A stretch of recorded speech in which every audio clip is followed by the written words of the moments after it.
Guys, I don't like to do this, but I'm here to own my post yesterday. So I did some real soul searching. I saw comments like this because I posted about NASA, SpaceX, how the rockets go, and then they somehow come down right afterwards, but everybody thinks it's going up into space, but yet they come up and then go back down. Anyway, I saw comments like this that I need to go back to the Rockefeller Department of Public Education and get more educated on physics. Anyway, because the bottom line is they wouldn't lie to us. They wouldn't lie to us about World War I, World War II, pretty much every war. They wouldn't lie. They wouldn't lie about every major world event. They wouldn't. I know they wouldn't do that. And that's why I'm here to tell you that. They wouldn't lie about JFK. They wouldn't lie about 9/11. They wouldn't lie about COVID. They absolutely wouldn't lie about the shot. You know how many doctors, like 90% of them, said it's safe and effective, and they went to school for like 2 hours? They would not lie about that. They went to school. They took all the classes, probably physics too. They wouldn't lie about the fake war in the Middle East for Israel.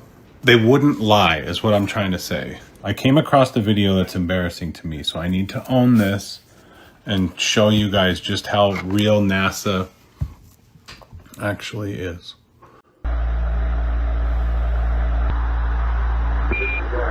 Eagle Houston, middle gimbal, and you might pass to Columbia. We don't have him yet. That's right. I'm not going to do a thing, Mike. I'm just letting her hold an attitude hold. And then, of course, the DEI April Fool's astronaut, who right here seemed to be doing just fine, and then just a few days later did this. But this goes to show that they are telling the truth. I just want to let you know I was wrong. You were right. I'm now back in the moon cult. Thank you. Who went to the moon? How? Do you even know how this world is designed? Or you believed we're spinning in a globe? That's what you believe. And then you're fighting. No, we're spinning. No, we went to the moon. Nobody went to the moon. You guys silly. That's unbelievable. Humans, the level of your stupidness, don't take me personal, okay? It's like, well, that's okay. I'll say this. You this world all up. You made a big mess here. So this is weird. Artemis 2 did not launch on April 1st, 2026, and it actually hasn't launched at all yet in real life. Asking when they are landing. There are no astronauts returning from Artemis 2 today. No real launch happened on April 1st either. So I said, WTF. ChatGPT says, Artemis 2 is planned to be the first crewed mission around the moon since Apollo, but NASA hasn't launched it yet. It's still being prepared and has been delayed a few times. What is actually true, Artemis 2 is a real NASA mission. It is not happening today, April 10th, 2026. It has not launched yet in real life. So Artemis 2 wasn't real. Short answer, no. That would not have been Artemis 2. Real mission, yes. NASA has planned crewed lunar flyby. Status, not launched yet in real life, as of now. So there are no astronauts currently on the 10-day return trajectory for the moon. So I send it literally everything that we're seeing. Picture of the Earth. I'm in a sauna right now, so I look like a lobster, but I believe that we went. But this is so weird. Like, I was just trying to figure out when they were landing so I could watch it. That's it. And then it says all this. Oh, hell. So this guy pointed out something pretty crazy. Check this out. So how is it possible that they're going 25,000 miles an hour, but still 34 miles from the Earth? Look, they're getting further away, even though they're coming in 25,000 miles an hour. That doesn't make a lot of sense now, does it? Just when you thought it couldn't get any more hilariously fake, they are now doing a parade for the capsule that the 4 astronauts were in. Now, when you look closely at this capsule right here, you're telling me this thing had 4 human beings in it that went 250 miles to the moon, around the moon, and 250 miles back. Those 4 astronauts, those 4 human beings were in that for 10 days on a 500,000 plus mile trip. And you want me to believe that? You really want me to believe that? Because it is entirely not real. And if you believe that, there's honestly something wrong in your brain. It's like you're wired to believe everything that the government and NASA shows you. Like, have some damn common sense. Take a step back and look at this picture and be like, Did 4 human beings really get in that little thing for 10 days on a 500,000 mile trip? The answer is no. So please stop lying to yourself. Stop lying to whoever you tell. This whole thing is fake. Guys, I think we've got to a point where NASA wants to see just how retarded people are. They do. They want to see, like, how absolutely ridiculously stupid are people when we tell them that we're going to hit the power button on the Voyager 1, which is 50 years old, and it's 15 billion miles out into never-ending space, and we're just going to hit the power button and shut it down a little bit, you know? Because I can't even get Wi-Fi from here to the other side of my 2,500 square foot house. We can't get cell signals, you know, when we're on the top of a mountain and it supposedly comes from satellites in space, you know? Like, let's stop the bullshit. Stop believing this crap, guys. Like, use your brains. Use your brains. 50-year-old technology. It's 15 billion miles away, and they're going to hit, let's shut down power to save some power. Let's shut down some power. This thing's been, like, stop it. You are retarded if you believe this. You. Yes, you. Oh, NASA, this is so great. We're going to the moon. Artemis. Flung shot around. Blah, blah, blah, blah. You are retarded. So this was supposed live footage on the Artemis mission, one of the only times they ever showed the outside of the ship, and it shows something that wouldn't exactly be possible if any of this was real. It shows a glitch happening on what they called live footage.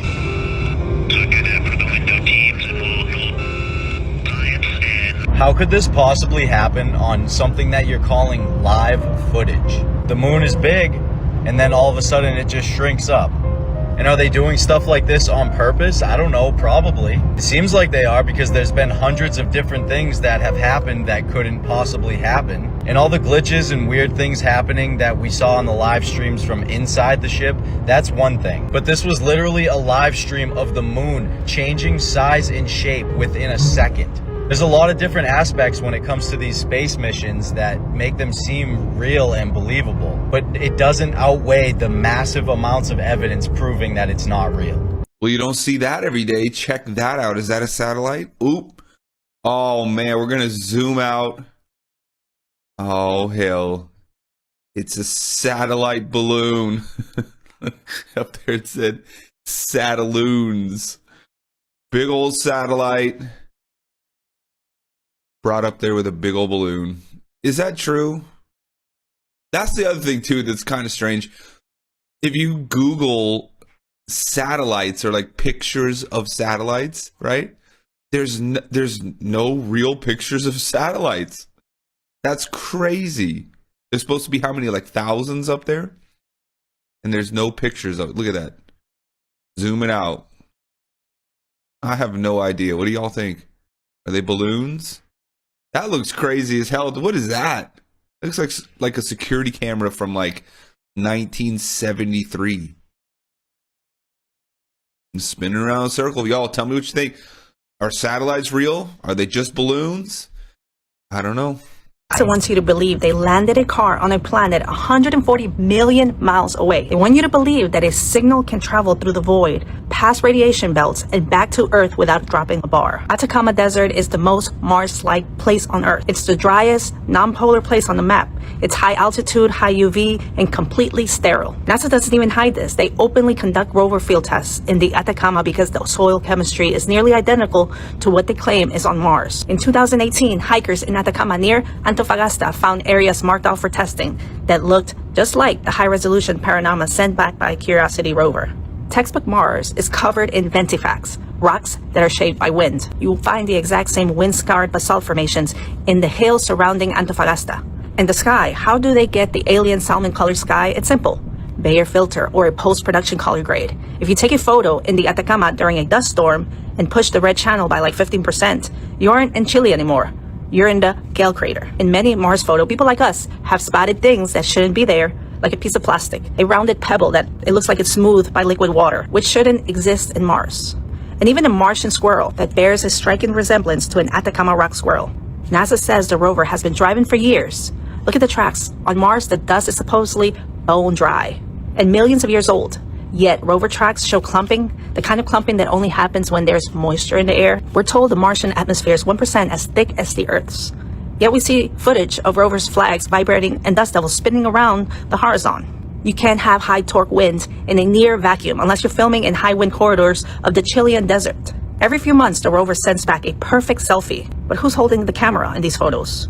NASA says it's a robotic arm, but where is it? I don't see it in the pictures. Do you see it? To me, it looks like a stationary object being photographed by a third party. The reason they film in Chile is simple.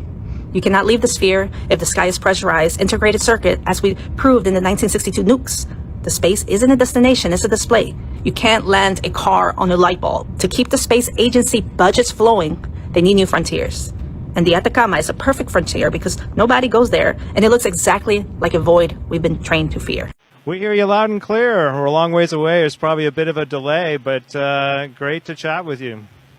I got a few people joining me today. I got Victor and Reed here. Christina's working hard right behind the camera right now. Hello, Jeremy. It's Lisa. And so on behalf of Canada, I just want to say thank you.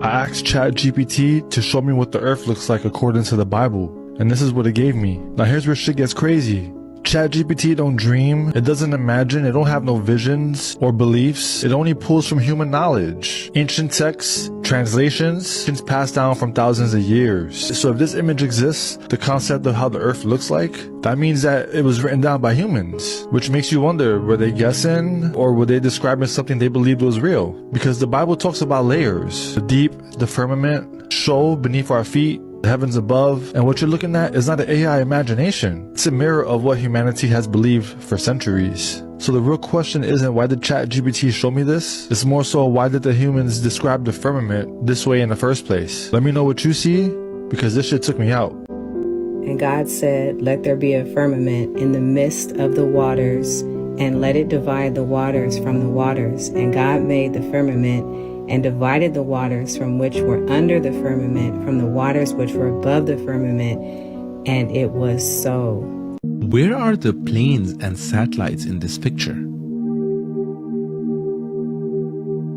They claim that they took this picture from space. Then where are the satellites and the planes moving on it? Isn't that concerning? God didn't say the earth was flying around in space, no. He said the complete opposite. He used words like fixed, immovable. But let's say the earth is a globe. Shouldn't you have to account for curvature miles and miles away? This is shot with the Nikon P1000. You know, the camera that everyone says is banned because it surveillance issues, security issues. It just shoots too far. Or maybe it just brings out the truth. Maybe there is no curve. Maybe it's just flat as can be. Maybe it's just so far away, it's just moving further away in the distance, and it looks like a curve. I choose to believe the Bible. I choose to believe what God says, not what man says. You believe what you want to believe. So watching all these films, dude, and that's what I'm going to call them, films, that NASA's making of the Artemis 2 coming back, it is so bullshit.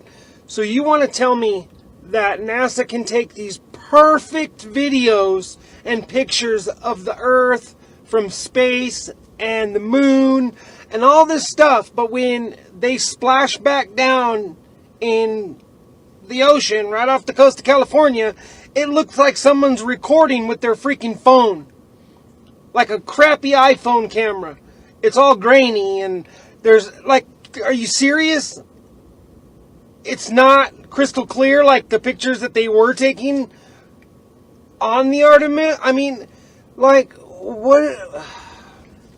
It is so frustrating how people don't see what I'm seeing. Like, they're so brainwashed into believing everything that comes out of our government's mouth and NASA's mouth that you just want it to be true so bad. And I hope with my videos, at least one of you guys can see what I'm talking about. Because this shit's getting out of control. This is so fake. If you didn't see the flight pattern from the plane that left Alaska and dropped them off, it's right there. You can see it. It's obvious. Just wake up, please. NASA has been using augmented virtual reality for a long time to fake floating objects they can interact with. Is the easy thing to see, and we hope that we've capitalized on that and made it as much as it can be for our time here. Our next question is from Alex Wilson with the Weather Channel. We've done our best to bring folks together and to make sure that we can be the best we can be. Obviously, just testing, putting humans in this vehicle is the easy thing to see, and we hope that we've capitalized on that and made it as much as it can be for our time here. Our next question is from Alex Wilson with the Weather Channel. Made it as much as it can be for our time here. Our next question is from Alex. If there is one positive thing I can leave you with today, in the middle of all this darkness coming through the Epstein files, I've seen countless people turning to Jesus Christ or turning back to him. I've seen comments under my own videos of people saying they're praying again and people saying that this isn't just politics. This is spiritual, and most of us always knew evil existed. If dark forces are this organized and deception is this strategic, if entire systems are built to hide abuse and protect predators, then it shows this isn't random and it's by design. That's how Satan operates, with distractions and illusions and a fake sense of normal. They don't rule through force, they rule because people still believe in the system. Because Satan doesn't need everyone to worship him, he just needs you asleep. And here's the truth people are waking up to. If Satan is real enough to build systems like this, if this evil is intentional and this darkness is coordinated, then God has to be real too. Light doesn't exist without darkness. And that's why people are running back to Jesus. It's because their spirit feels it. Because when the veil lifts, you realize this has always been a war for your soul. And right now, darkness is being exposed. If God wasn't real, they wouldn't need deception. If souls don't matter, they wouldn't be fighting for them. That's the proof that God is real.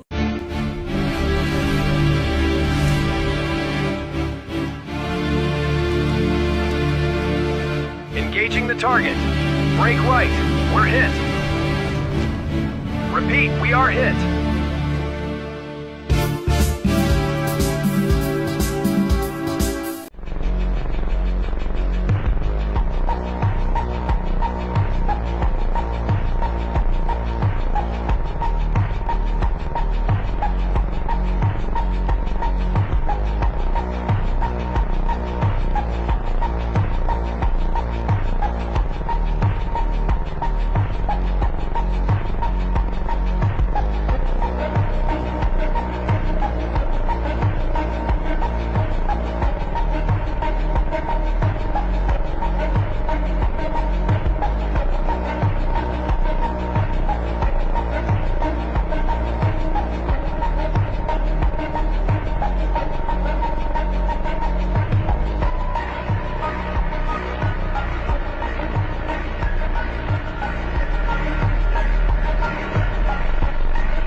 The flat Earth map dates back over 1,000 years. This map is credited to being created by a Persian astronomer. His name was Al-Biruni, and he lived between 973 AD to 1048 AD. It's the official map of the United Nations and also the United States Geological Survey. It used to be present in many places before the creation of NASA and the Antarctic Treaty in 1959. Here you see it with Admiral Byrd. This map has been restored by Dmitry from Russia with suggestions of mine, Eddie Alenkar. Known by my YouTube channel Flat Earth Banjo, I asked Dmitry to include the Bermuda Triangle and Point Nemo, a place deep in the Pacific where NASA buries rockets. Then Robert Tozzi, a professional mapmaker, came along and enhanced the map even more. There are many people now selling this map online, but if you could order it from my online store, I would greatly appreciate it. Visit my online store now and order one of the items. I humbly thank you.